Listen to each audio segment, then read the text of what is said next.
are joined, as we are every single Friday, live at this time, by the head coach of America's team, Mike McCarthy, brought to you by Black Rifle Coffee Company on DFW. Look at that. There we go. They revved it up for Coach. As soon as they heard the intro, they turned on the fire truck. Good morning, Coach. How are you? Oh, doing great. So you're actually at the firehouse. That's awesome. Yeah. Yes, sir. Yes, sir. We remember last year you gave the firehouse the shout-out with the firefighters, and we continue to go ahead and play that on the station. So we're happy to have you back on. Man, awesome performance week one, Coach. A lot of noise around here, as you know, a lot of distractions. What did it say to you about your team that y'all went out and handled business like that and on the road against a really quality football team? Definitely is, yeah. That first road win is always so important. Definitely right out the gate in week one. But great environment to play in. I know our guys really enjoyed it. But, I think like a lot of things, we had a really good camp, hit our targets, had a nice week of preparation going into it. But, it's good to win and still have a lot to work on. So, and that's what we've been really harping on this week is clean up the details because, we still have a lot of growth in front of us. Coach, I wanted to ask you a question connected to the Tua story last night. I know a lot of times you don't get to watch those games, but Tua suffered another concussion. What has been y'all's players' response to the Guardian caps and wearing those in games? How did the players receive that? Receiving in games, haven't had a lot of conversation about in games, but I know our players favor them. I think it's like anything new. There's an adjustment period, and you've seen that the last, 2 years. And but you're seeing guys, more and more guys wear them now. As far as in games, I think that the only, real conversations that I've been a part of is the new helmets that are out there. So a lot of guys are considering that because of their level of protection. Bill Belichick said he's more interested in kind of even seeing his team in week 2 versus week 1. And Dak yesterday was saying that he sees a lot of times the most improvement from week 1 to week 2 with a football team. Do you agree with that, Coach? And why is that big leap a lot of times from week 1 to 2? Yeah, it's definitely a metric that's supported. And I think just like anything, I think in today's, era of training camp and how it's handled and truly not, taking the field as a full team until week 1. So there's always that opportunity of, okay, hey, we've taken our first step. So we now, clearly know where we are and who we are. And you definitely have a chance to build off of it because, until you get out there and go a full 4 quarters in live action, it's really not the same. You try to simulate it in training camp, and then obviously with the preseason games laid out the way they are, it's definitely has a here we go moment to it. Is it the communication offensively that generally that you find is has the biggest jump, or what is it?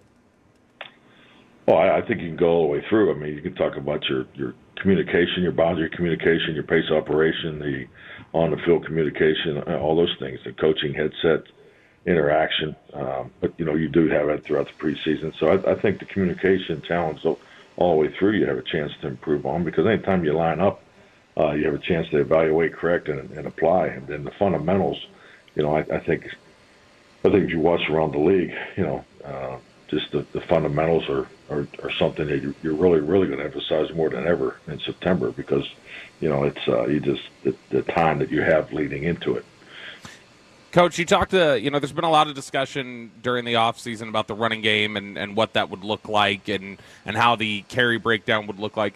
How do you feel like you guys handled that in week 1? And is that similar to the way you would like that workload to look moving forward, or do you anticipate some tweaks? Well, I think the biggest thing in week 1 was the run attempts in the second half. I think it would have painted a better picture of what what the plan was throughout the game.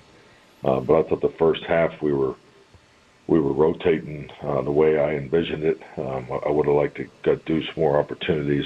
But then this week's a different game plan. There's different things you're emphasizing, both schematically and personnel wise, and then and we'll see how this sorts out.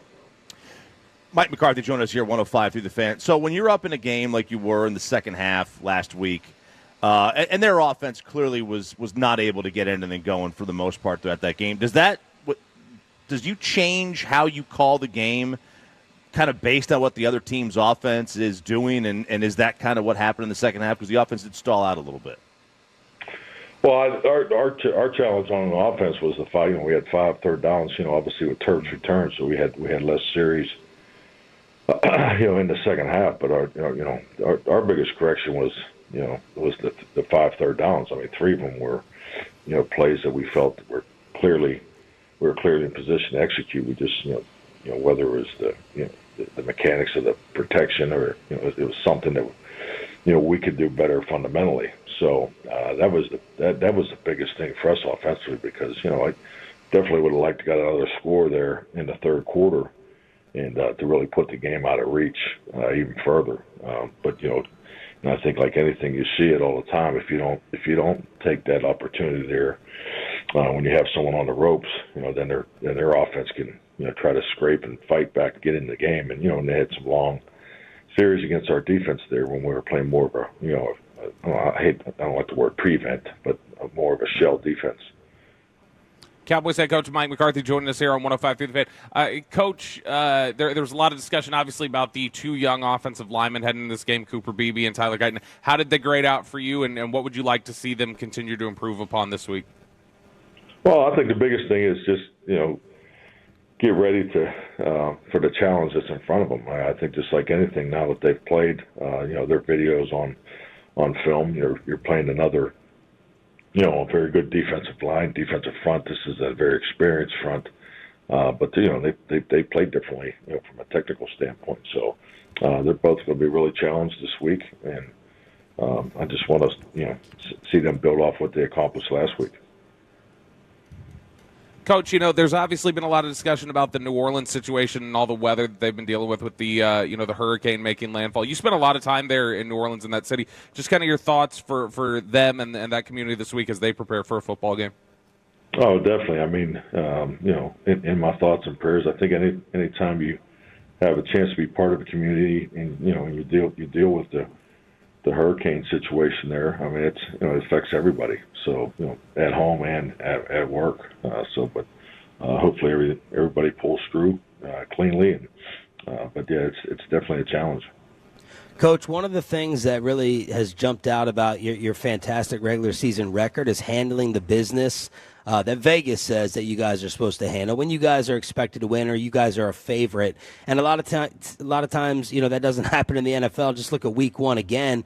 What is your secret sauce to getting guys up for games that maybe are not as hype? Because Michael Lombardi told us anyone can get up for the playoff games, but how do you get your guys to handle business and get up for maybe the games that everyone thinks you're supposed to win, which you guys have done a great job of over the years?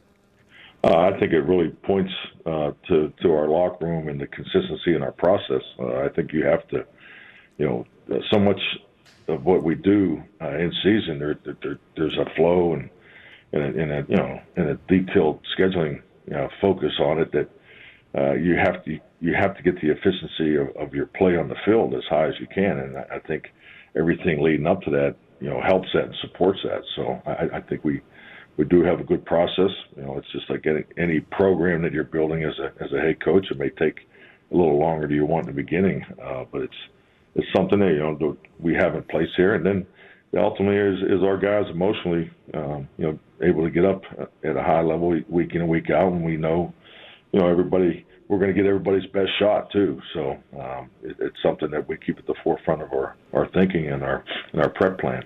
You could argue that the Saints had the most impressive win in week 1. What jumped off the tape in their game against Carolina? Really good football team, all the way through. You watched the study, into last week and early this week. We felt that the challenge is definitely going to be there in all 3 areas. So obviously the point production, but you could really see it at the end of last year. You look at their numbers from last year and the way they came out the gate against Carolina. So this is a playoff caliber football team we're playing. Does it help you in the prep that they won in such convincing fashion that the message can be relayed, hey, you definitely can't take a week off because of the scoreboard that they put up last week? I mean, the true reality in our game, you never have a week off. So, yeah, that's not even part of the thought process or even been entertained. So, no, they're coming in here and feeling good about themselves, feeling confident. We're obviously confident, but, we know we want to improve this week. We're playing at home. It's our home opener. So a lot of energy going to be in the building on Sunday. Yeah, it is. What kind of challenges does Kamara present? I mean, he seemed like he saw the fountain of youth last week. Well, definitely. No, he's a weapon. I mean, he's very detailed in his run courses and so forth. But, one thing you've always respected from him, when he hits the second level, he can take it to the end zone. So, he's a big time player. Coach, how has Jake Ferguson progressed throughout this week and where you guys view him heading into Sunday? I was doing well. I did a little more yesterday. So we'll see how he feels this morning and set a plan. But, he's getting close. Coach, also, you're going up against Dennis Allen this week in the Saints, which is obviously one of the, Dennis Allen, one of the more revered defensive minds in the NFL. What kind of an adversary is he in terms of just the chess match that goes into preparing for a football game? A very good chess match. Does a lot. He's, multiple coverage defense. Has some really good pressure packages. So similar to some of the things Mike Zimmer does here. So he schematically is a big challenge. Overshown is getting a ton of love, both from Micah, the fans, all of us, not just for the personality, but some of those plays that he made in week one.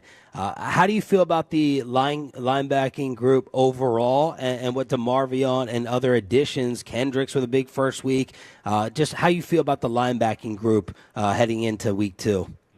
Well, I think our linebacker room is excellent. Obviously we have some new faces in there, and it's great to have Demo back. I mean, I think everybody, both on our team and in the eyes on the game saw what he's capable of doing, with his impact plays. So it's just a really dynamic group. I just want to keep seeing them improve each week. So I think we've got a really good mix of veterans and young players there. Coach, the average start on the kickoff, so you on the new rules, first game with the new rules, the average start when you guys kicked it off, I think it was around the 27-yard line. Going forward, as we get more data on this, do you see just kicking it deep every time and just giving them the ball at the 30 versus the risk of the long return may be the way to go? Well, I mean, I think the biggest thing is it's part of your game plan. We're obviously watching the analytics of it. John Fossil is someone that's was part of the installation of the rules and the changes there. So at a high level, so we feel like we have a good grip on what it's capable of doing. But you definitely watch the trends of the decisions, and at the end of the day, it's still part of the game plan. Whether we're playing indoors this week at AT&T, so all those things kind of factor into your thinking. Coach, thank you so much for the time as always. Let's make it 2 for 2, and we'll do it again next week. All right. Thank you, man. Have a good weekend.